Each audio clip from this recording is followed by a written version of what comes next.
माटी से बंधी डोर 27 मई से शाम 7:30 बजे स्टार प्लस पर।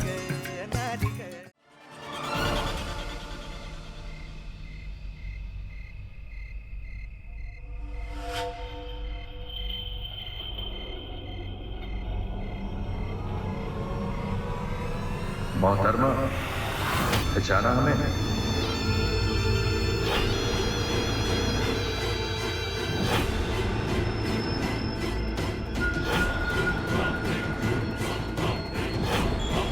मोहतरमा, पहचाना हमें?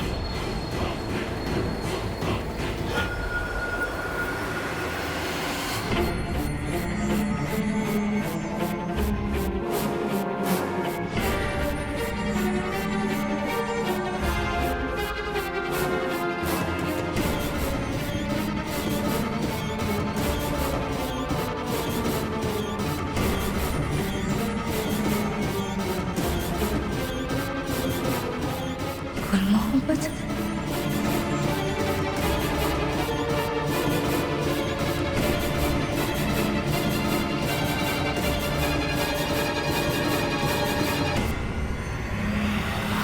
क्यों मोहतरमा, बहुत गुरूर है ना तुम्हें अपने वर्दी की ताकत पर, अपने वतन पर। आज तुम अपनी मिट्टी पर खड़ी हो और हम अपने वतन, अपने सरजमी पे, अपनी पाक मिट्टी की कसम खाकर कहता हूं, जो धमकी मैंने तुम्हें दी थी ना, वो पूरा करके दिखाऊंगा।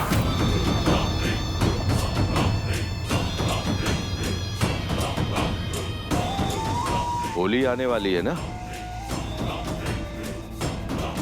इस त्योहार को कितने प्यार से मनाते हैं ये हिंदुस्तानी। एक त्योहार तुमने हमारे मुल्क में मनाया, अब एक त्योहार हम तुम्हारे जमीन पे मनाएंगे। होली खेलने आ रहा हूं मैं।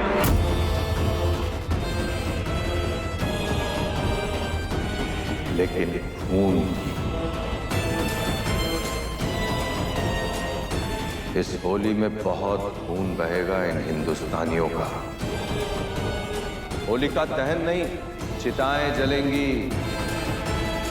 इतनी लाशें गिरेंगी कि कंधे कम पड़ जाएंगे। खून बहुत उबाल मार रहा है ना? गुस्सा आ रहा है ना? तुम क्या, तुम्हारे 125 करोड़ हिंदुस्तानी भी नहीं रोक पाएंगे मुझे। अरे हमने अपनी तैयारियां पूरी कर ली हैं और तुम्हें भनक तक नहीं लगी। अब सोचती रहो क्या, कब, क्यों, कैसे।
जो धमकी मैंने तुम्हें दी थी ना, वो पूरा करके दिखाऊंगा। हमारे यहाँ दुश्मन और दुश्मनी दोनों भुलाने का रिवाज नहीं। अमन का पैगाम लेके आई हो ना, लौटोगी दुश्मनी लेके। एक त्योहार तुमने हमारे मुल्क में मनाया, अब एक त्योहार हम तुम्हारे जमीन पे मनाएंगे। होली खेलने आ रहा हूं मैं, लेकिन खून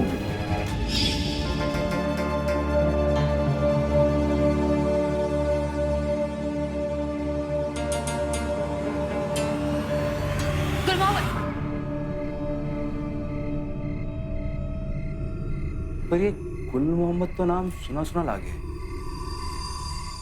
कहीं ये वही नाम तो नहीं जो हमने कराची के बाजार में मिला था? नहीं नहीं, कुछ नहीं। वो मैं बाबू वापस आपको पानी देकर आती हूँ। चल,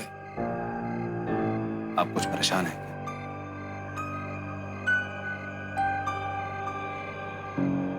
आइए आइए ना, आइए तो सही।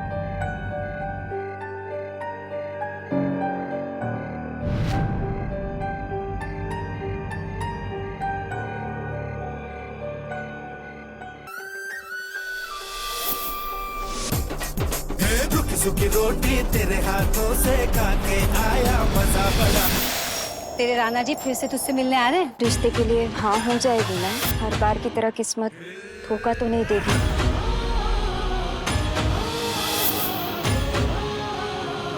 कैसा चल रहा है आपका काम? मैं भारी। मैं सुबह खेत में काम करती हूँ, फिर तालाब में ना भैंसों को मस्त रगड़ रगड़ के नहलाती हूँ। दोपहर में ना चौकड़ी मार के ना डिशुम डिशुम वाली फिल्म देखती हूँ। और शाम को ना घूमने जाती हूँ मेरे राजा के साथ। राजा? पतीला? क्या? चाय उबल गई। राजा मेरा बैल। ना लड़कियों वाली कोई फीलिंग है, ना बोलने का ढंग। यार शादी के लिए लड़की देखने आए हैं, अखाड़े का पहलवान नहीं। जो बंजर जमीन पे भी हरियाली ले आए, उसकी जिंदगी में कोई रंग भर पाएगा। माटी से बंधी डोर 27 मई से शाम 7:30 बजे स्टार प्लस और डिज्नी प्लस हॉटस्टार पर। अब बताइए सर जी, क्या हुआ? आप किस बात से इतनी परेशान हैं? सूरज जी, आज बॉर्डर पर से जब मैं वापस लौट रही थी, वो बीएसएफ की कार्रवाई पूरी करके, हाँ, तब पाकिस्तान बॉर्डर के पास मुझे गुल मोहम्मद दिखाई दी।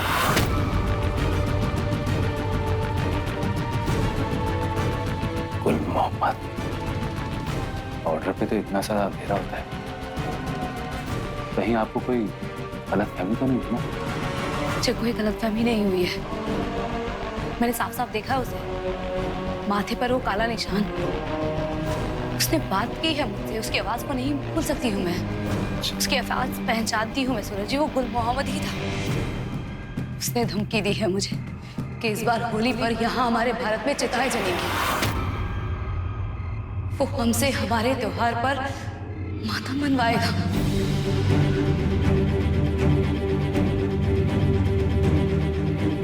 वो अचानक से मेरे सामने आया, उसने आवाज दी मुझे। मैं उसकी धमकी पूरे ध्यान से सुन रही थी कि मैंने सोचा कि बीएसएफ को इन्फॉर्म करूं, तो तब तक वो वहां से गायब हो गया था। और वैसे भी वो पाकिस्तान बॉर्डर पर था। देखिए सत्या जी, ये कैसे हो गया? मतलब आप वहां पे जाने वाली थी, इसका किसी को पहले कुछ नहीं पता था। फिर उसको कैसे पता चला कि आप वहां पे आने वाली हैं? यही बात तो मेरे दिमाग को खाई जा रही है सूरज जी। उसने जिस तरह से मुझसे बात की है, उससे तो यही समझ में आ रहा है कि उसे पहले से पता था कि मैं वहां आने वाली हूँ। मैं नहीं जानती कि मेरा ये सोचना सही है या गलत, लेकिन आज आरज़ू ने ही मुझे गुल मोहम्मद के सामने ले जाकर खड़ा किया है। मैं जानूं कि आपको ऐसा लगता है कि कहीं ना कहीं आरज़ू ने जानबूझकर आपको उसके सामने पहुंचाया ताकि आप गुल मोहम्मद से मिल सके।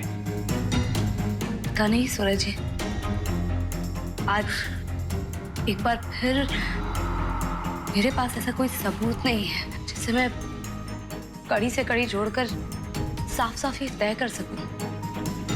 आरज़ू के सरहद पर जाने की अपनी एक कहानी है, और गुल मोहम्मद का मिलना भी कोई संजोग नहीं हो सकता है।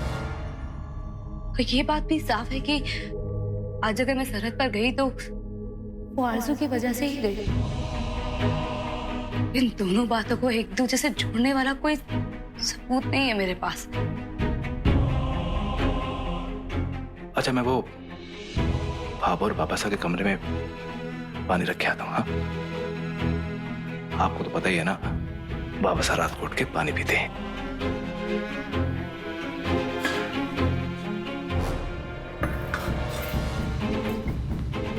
संध्या जी, मैं आपकी परेशानी समझ सकता हूँ। सूरज जी, हाँ? हवा बसा सो रहे होंगे इस वक्त, तबे पाँव से जाइएगा।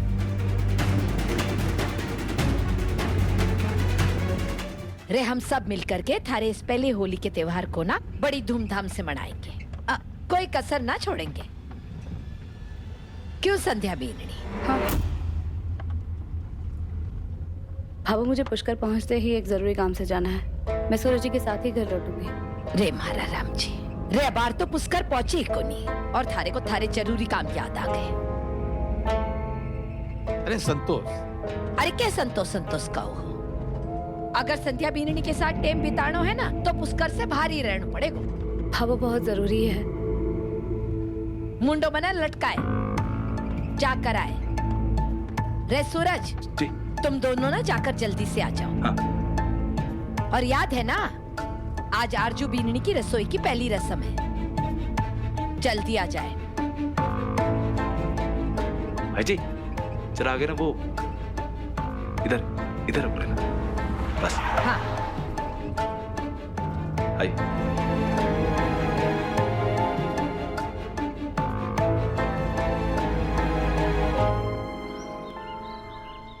संध्या जी, मैं जानू हूं इस वक्त आपके मन में आरजू को लेकर कितनी सारी दुविधाएं चल रही हैं। एक तरफ देश की सुरक्षा का सवाल है जिसको हम ऐसे हल्के में नहीं ले सकते। दूसरी तरफ आरजू के मान सम्मान का सवाल है जो सब कुछ छोड़ छाड़ के हमारे परिवार में शामिल हुई है। मैं तो बस इतना ही कहूंगा संध्या जी कि आप जो भी कदम उठाएंगे ना, सोच समझ के उठाएं, क्योंकि आपके ऊपर खाली एक पुलिस ऑफिसर होने की जिम्मेदारी ना है, बल्कि राठी परिवार की बड़ी बहू होने के नाते हमारे परिवार का मान सम्मान भी आप ही के कंधों पे है। सही कहा आपने सूरज जी। मैं भी ऐसे नाजुक मौके पर कोई ऐसा कदम नहीं उठाना चाहती जिससे किसी भी मोर्चे पर मुझसे कोई चूक हो जाए। पुलिस ऑफिसर होने के नाते मैं चाहूं तो शक के आधार पर आरजू को गिरफ्तार करके उसे पूछताछ कर सकती हूँ, लेकिन मेरा यह कदम गलत साबित भी हो सकता है। आरजू के साथ साथ पूरे परिवार के मान सम्मान की धज्जियां उड़ जाएंगी और कहीं आरजू निर्दोष निकली तो मैं अपने आप को कभी माफ नहीं कर पाऊंगी। आरजू पर सिर्फ इसलिए शक करना गलत होगा क्योंकि वो पाकिस्तानी है, लेकिन इस मुद्दे को ऐसे छोड़ा भी नहीं जा सकता सूरज जी। आखिर ये देश की सुरक्षा का सवाल है। तो कुछ कैसे ना, मतलब आपने कुछ सोचा कि आप इस पहेली को कैसे सुलझाएंगी, क्या करेंगे? कुछ मुझे कुछ समझ नहीं आ रहा संध्या जी। एक रास्ता सोचा है मैंने जिससे देश की सुरक्षा के लिए भी जरूरी कदम उठाए जा सकते हैं और हमारे घर के मान सम्मान को भी कोई आंच नहीं आएगी। क्या सोचा आपने? दोनों जिम्मेदारियां एक साथ निभाने का जो तरीका मैंने सोचा है सूरज जी, वो ये कि क्या? आरजू को कुछ दिनों के लिए मायके भेज देते हैं पाकिस्तान। कम से कम होली तक वैसे भी तो अफेरे की रस्म करनी बाकी है ना। अगर मेरा शक सही निकलता है तो कम से कम वो पाकिस्तान में बैठे गुल मोहब्बत की मदद तो नहीं कर पाएगी। और अगर ठाकुर जी की कृपा से मेरा शक बेबुनियाद निकलता है तो, और अगर आरजू निर्दोष है तो होली के बाद वो वापस आ जाएगी। सूरज जी, सारी चीजें सोचने के बाद मुझे ये रास्ता सबसे बढ़िया लगा है। मुझे लगता है कि आप सही कह रहे हैं संध्या जी। इसके अलावा हमारे पास दूसरा कोई रास्ता भी तो नहीं है। आरजू को पाकिस्तान भेज देते हैं और हाँ, बहाने से वो अपनी रेशम दादी से भी मिलेगी और आपका गुल मोहम्मद वाला शक भी दूर हो जाएगा। और यहाँ पे मैं भाभो के दिल की बात जानने की कोशिश करूंगा कि आखिर ऐसी कौन सी बात है जिसके चलते भाभो के दिल में पाकिस्तान को लेकर इतनी नफरत है। क्योंकि आप तो जानती हैं संध्या जी, जब तक हम भाभो के दिल की बात नहीं जान लेते तब तक हम भाभो को आरजू के पाकिस्तानी होने का सच नहीं बता सकते।